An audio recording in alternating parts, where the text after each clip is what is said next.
morning. Welcome to Sage and Stone Homestead if you are new here. My name is Heather and we have a goat that is due to give birth at some point. I don't have a due date for her because I never saw her officially bred, and I get to where I get like hyper focused, I guess, on certain things, and when I've got a goat that's due to give birth, it's really hard for me to focus on anything else. And so I'm trying to come up with things to do because she's sitting pretty. We're gonna go out there and check on her because I don't know, I've just been checking her every 12 hours or so to see if she is getting close. I kind of doubt that today is the day. She's not in the barn right now, but we're just going to be filming little bits of our weekend and putting a vlog together, and who knows, maybe it could end in a birth. I have no idea. But got some bread made this morning. I just slathered it in butter. It makes it really good. I think that this is my last tub of our homemade goat's butter that I pulled out of the freezer. I'm getting a little less than a gallon of milk every day, so I'd really love for this dough to come into milk because that means that I can cream separate and make more butter. Otherwise, if I'm not getting at least a half gallon a day, I don't get to do fun things like butter and cheese. Oh my goodness. Addie, did you see this squash plant over here? Yeah. Oh my gosh. There's a squash on it. Yeah, there's a little baby. It's round. I didn't see a squash on it. It's some kind of pumpkin. Look who's in here. Are you pretending to be a pumpkin, Jackie? Oh my goodness. I wonder what kind of squash that is. I was looking at our long-range forecast and it looks like our first frost is gonna be in less than 2 weeks. So we're not gonna be able to get anything probably off of that squash. We'll keep looking at it. We might be able to get something like summer squash, because even if it's a pumpkin, you can eat pumpkins when they're small and treat them like a zucchini. What's this one's name? Sunflower. Sunflower. Are you gonna go have some fun in the garden? So the kids had raised some chickens earlier in the year, and this is one of them. This is one of the little chicks. We had a lot of hens hatch this year. Look. Look, do you want it? Did they eat it out of your hand? Yeah, they did. I took the top off and they would eat it. Oh, I think she's over it, huh? Why don't you put her down and see? Or is she hard to catch? Look, eat it. Is she gonna help you clean your garden out? I wanted to have like a fence here and there so they could. Out here is the pasture that I seeded with clover and ryegrass. I didn't like kill the existing pasture that was out here, but we've had some seed spill and I've seen that germinate like in other places, and the ryegrass is about this tall and then the little clovers are about this big. So I think that a lot of what we see is probably what we sowed. I still have the goats shut off from this area so we can establish well. I'm pretty excited. Look how green that is. And because I haven't really had the goats out here, this kind of thing has been able to take hold. We've got a wasp, of course, but look at that mushroom. That is huge. Probably toxic. We always assume mushrooms are toxic unless we're like 1,000,000% sure. Hi girls, excuse me. Little Gollum. He's been running around with the herd and keeping up for the most part. There was a situation the other day where the herd was back in the barn and Gollum was missing, and we had to go out and look for him. He has a little collar on that has a little, like, it's like a remote finder essentially, but I can click a remote button and if he's within 100 feet, it will beep and we can hear him. And I'll put in a little clip of how that went the other day and where we found him.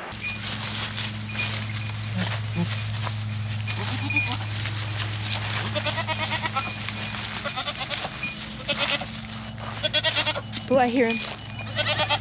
There he is. You got it! Marge and I found him at the same time.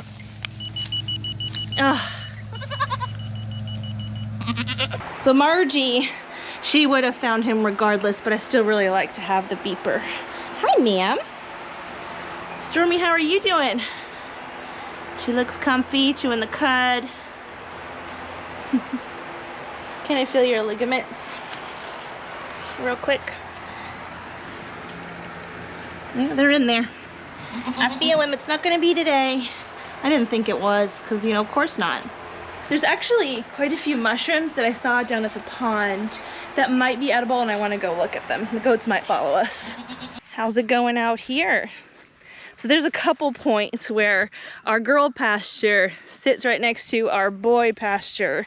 And this really helps us see who is in heat. So Christine has been camped out here for a couple days, as has Talia. Christine is retired, so she doesn't get a boyfriend no matter how bad she wants one. But Talia, I put her and our little Nigerian buck mooch, I put them together the last couple of days. We have had success. She's the last one that we were waiting on to breed, and her due date is early March, so like March 1st or 2nd. Lots of babies due in February though, and then Talia in March. I know, she's been teasing you, huh? This is where she's been hanging out.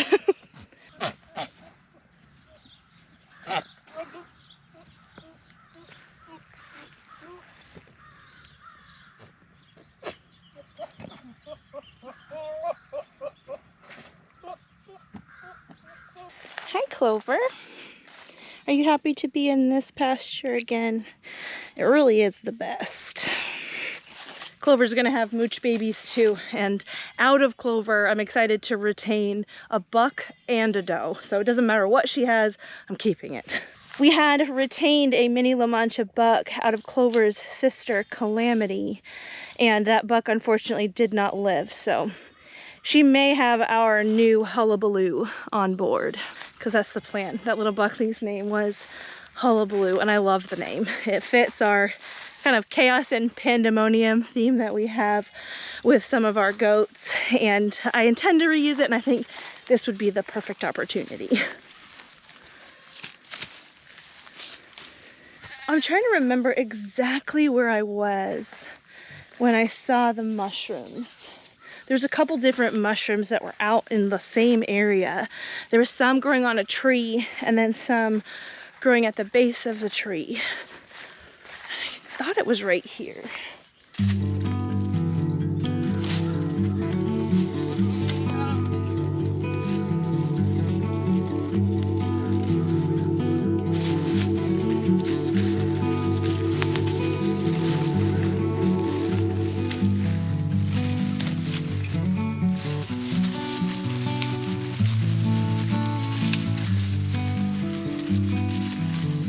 Do you know who's not out here right now? Margie with her baby. She's probably figured out that maybe this is a little bit far for him. So I guess that's a good thing. He's 5 days old right now, and so he's definitely getting to the age where he's able to keep up, but the other day probably freaked her out. This is actually the tree where I had seen some of the mushrooms and things, and I don't actually see them currently anymore. It's sort of amazing how fast they can pop up and how fast they can leave. We've kind of spiked back up in temperature. It's going to be in the high 80s this weekend, which is insane, but it's happened before. We've had 100-degree temps in October before, so I guess I should be grateful that it's not that. But right after this weekend, I think it's actually Monday, we finally get into some fall weather. So yeah, we'll go from high 80s to experiencing our first frost within a week, which is kind of normal. I wish it wasn't. I wish things were a little bit more gradual. Do you know who else isn't out here? Stormy's not out here.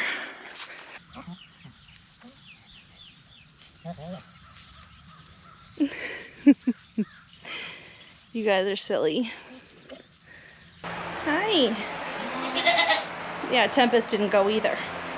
Are we just hanging out in here just because? Nothing wrong, huh? Yeah. Your moon spots are so pretty, Stormy. Look at those. Oh. Are you feeling up a little more? I mean, at this point, it's inevitable, right? Are you panting? It's hot, I know. What a cruel joke October is playing on us.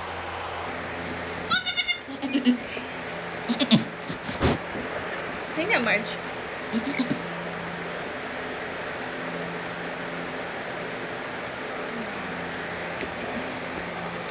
I don't know how many of you guys follow Sandy Brock. She's a sheep farmer in Canada and she has a YouTube channel. And she's had it before where a sheep was panting, but the weather outside didn't seem like really the sheep should be overheated, but it was. So a good trick to see where the temperature of the baby is at is to put your finger in there, and if it feels cold to your touch, then the baby is hypothermic, and if it feels like excessively warm to your touch, they may be hyperthermic or too warm. But I think he's fine. He's just feeling the fact that it's humid and kind of warm today. Now you're hanging out at the end of the hall. Huh? Do I need to watch you a little more closely than I have been? Yes, you have such a pretty rump. Yes, you do, a pretty rump. I'll keep watching you.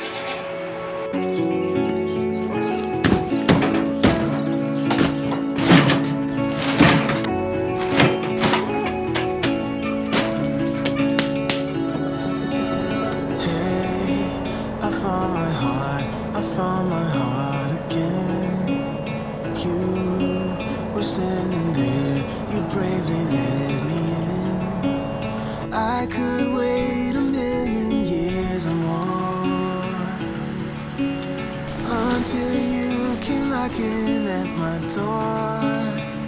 It's hard to be this real. We can play our favorite song, dancing to it all night long. With you I feel something, 'cause we're both so unashamed. We're not playing any game.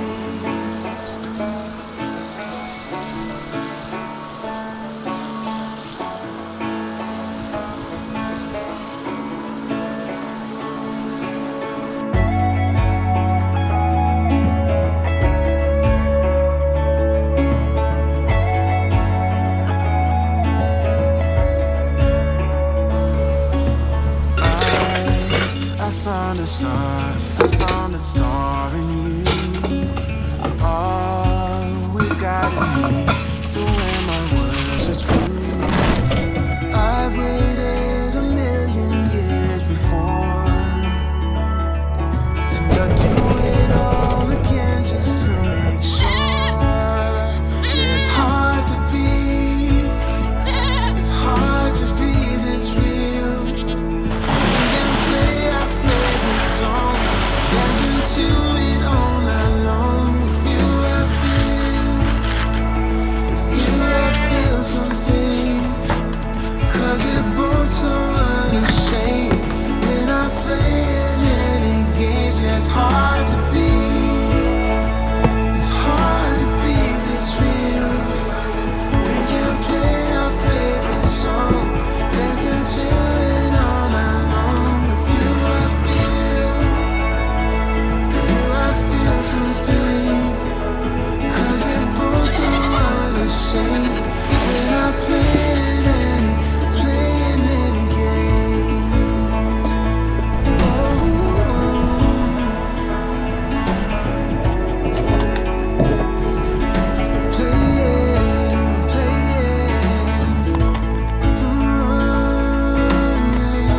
We're not playing any games.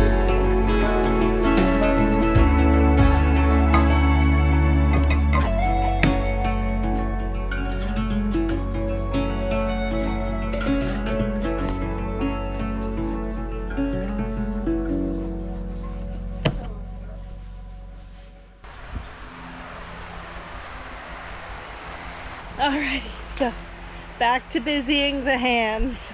Got the regular chores done, and earlier I got this bed amended and planted, and then off camera I did this bed. I've been having a little bit of an issue with the beds in the greenhouse being a tad hydrophobic. I am learning how to garden in raised beds in the greenhouse. Obviously they don't get the benefit of rain falling from the sky to water them decently regularly when we have regular rain.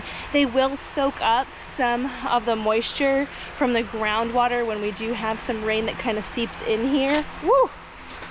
sorry, it's flying spider season.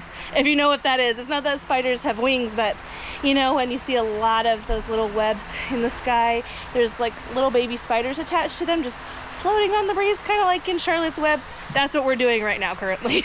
Anywho, part of what's taking me a while with doing this is that I'm having to really spend a lot of time focusing on soaking the existing soil before I go ahead and add the new soil and amendments on top of it, so that we don't have a continual hydrophobia situation in the beds. And what hydrophobia is, the soil in the beds doesn't actually soak in the moisture, it just sort of trickles alongside the soil and so it doesn't retain any moisture. I'm actually pretty surprised how well my tomatoes and eggplants and things were doing in that soil. But yeah, we've got this big 10-foot bed amended and I'd like to plant it.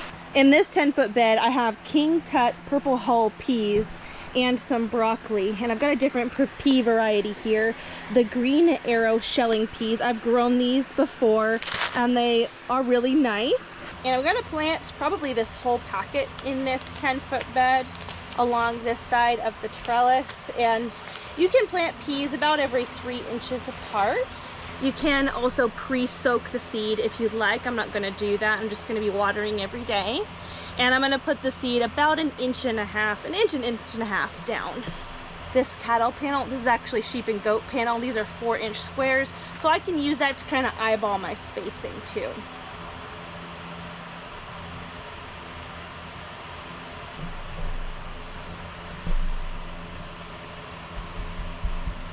Alrighty, now over here, I'd like to get some of the kohlrabi planted. And kohlrabi is a very interesting vegetable that I have not had the most success growing in the past. I've tried to grow it every year, and for some reason it's hard for me to get that nice bulb that forms on the bottom. This past spring I actually did get a kohlrabi to bulb up, and I don't know what the difference was, except for that this spring we got a lot of rain. It was either Luke from MI Gardener or Kevin, I actually think it was Kevin from Epic Gardening, that posted a video about his brassica success and why he thinks he had so much success with brassica in the last year. And he mentioned that lots of water was probably one of the keys. So I'm trying to keep that in mind. Now, a lot of my kohlrabi plants have these little marks on them. These marks are from pests. They're called harlequin bugs. And I think I've pretty much taken care of it just by picking them off. And I'm gonna stagger plant these to try to get as many as I can in this bed. I'm gonna plant them about a foot apart. This one's not popping out at the moment, but I can kind of map out what I'd like to do here.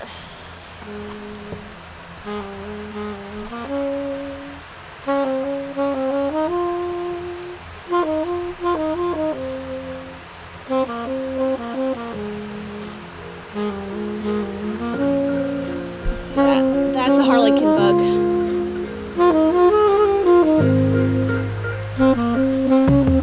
About like that.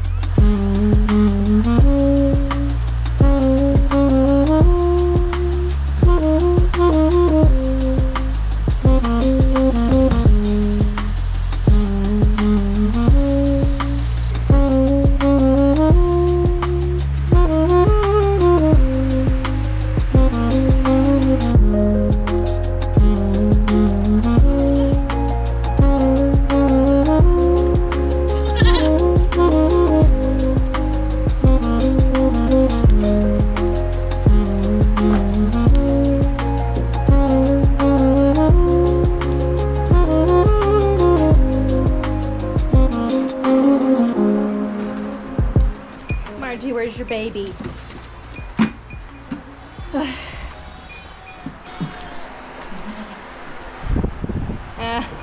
I had hoped he was hiding down here. Hi, sir. I'm so glad you're not missing. Look at her. Your mama just went again. Well, I really hope that Stormy gives birth soon, because when there's more than one baby, they tend to kind of group together and kind of hang out in the barn. He's probably been going out there and grazing with the herd simply because he doesn't want to be alone. So hopefully she gives birth sooner rather than later. Picking up what grain she can from the ground. Looking just as large as she has. Yeah, and not necessarily closer to kidding. But whether or not, Stormy kids, by the next time I record a video, I will have a new animal on the farm. We are picking up our new animal this weekend. We've got a little bit of cleaning up and organizing to do in preparation. So look forward to that or a Stormy birth very, very soon.